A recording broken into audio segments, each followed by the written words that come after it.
Let's talk about fallout. One definition for fallout is a secondary or often lingering effect, result, or set of consequences. The other more well-known definition for fallout is the radioactive particles that are created from a nuclear explosion and are thrust into the atmosphere before slowly descending to the Earth. When talking about our history with nuclear power, it's safe to say we still understand very little of the power we wield before us.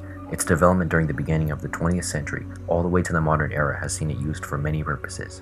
Though studies have been made on using nuclear power as an energy source, the most popular example is its weaponization. Humanity has existed for over 300,000 years, and in that time we've had the potential to do many things. The same mind that has innovated and caused revolutionary breakthroughs in science and technology is also the same mind capable of murder and brutality. In the hundreds of centuries of creation and destruction, it only took 1 century to finally make a weapon capable of the extinction of the human race. Fortunately, we have shown restraint when it comes to using this power. Only 2 bombs were used in wartime, and from 1945 to the modern era, we have shown self-discipline in order to avoid mutually assured destruction. But imagine a world where that restraint was finally broken, when missiles were launched and radiation began to spread across the globe. Could humanity survive nuclear annihilation? And if we could, what would we do after the fallout?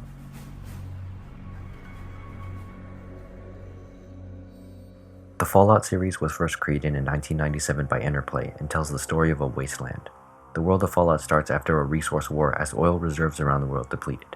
The top contenders, America and China, began a cold war over this precious resource and eventually went head-to-head as China invaded Alaska for its fuel reserves. 11 years of brutal conflict and warfare later, America prevailed, but at the cost of food scarcity and protests plaguing the nation. With both sides on the brink of collapse as a result of the war, it didn't take long until someone would push the big red button.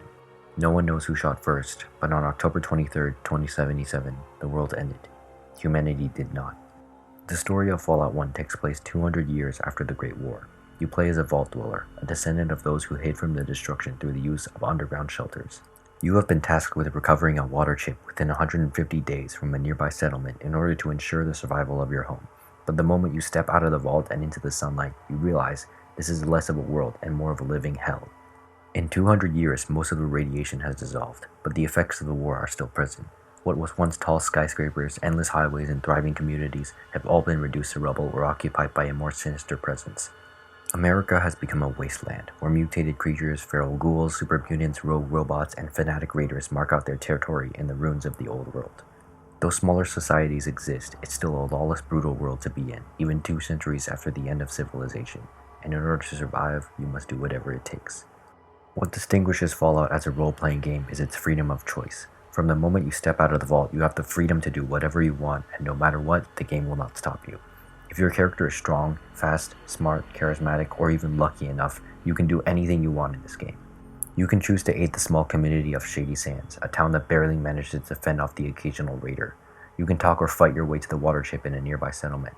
You can even become the embodiment of the devil, as you massacre anyone you meet and end civilization before it even had a chance to begin again. But no matter what choice you make, what option you choose, there will always be consequences. So what is the point of Fallout? Is it the fact that you can gun down anyone you see in the wasteland, because that's just how the world works now? Is it that I have the freedom to take what I want without regard for others because that's what the world has taught me? Is it that I should face the harsh reality of the wasteland and surrender to its beliefs that the only goal is survival? Yes and no. Fallout at the end of the day is not a first-person shooter. It's an RPG. Choices have consequences. If you choose to aid the small town of Shady Sands, they eventually continue to grow until they become the new California Republic, a government that has established law and order across all of California. If you choose to take the water chip from the settlement without offering a substitute, that community will lose its only source of water and subsequently die out.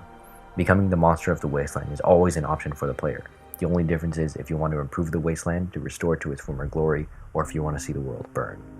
So why is this choice so important? Because even now we have the choice to act in accordance with the world we live in. Because even though nuclear war is a mere hypothesis, we've had so many close calls in the real world that have almost made the events of Fallout reality. Because even after all the centuries of human history, we still haven't changed. But that doesn't mean we don't have a choice, because we do. We can be better than what the wasteland has thrown at us. We can choose to aid others in times of crisis, and we can take a stand in the face of evil. No matter what, we still have that choice, and it shouldn't take a nuclear war for us to see that. Humanity, as flawed as it is never beyond redemption. But do we have to wait until after the fallout to see that?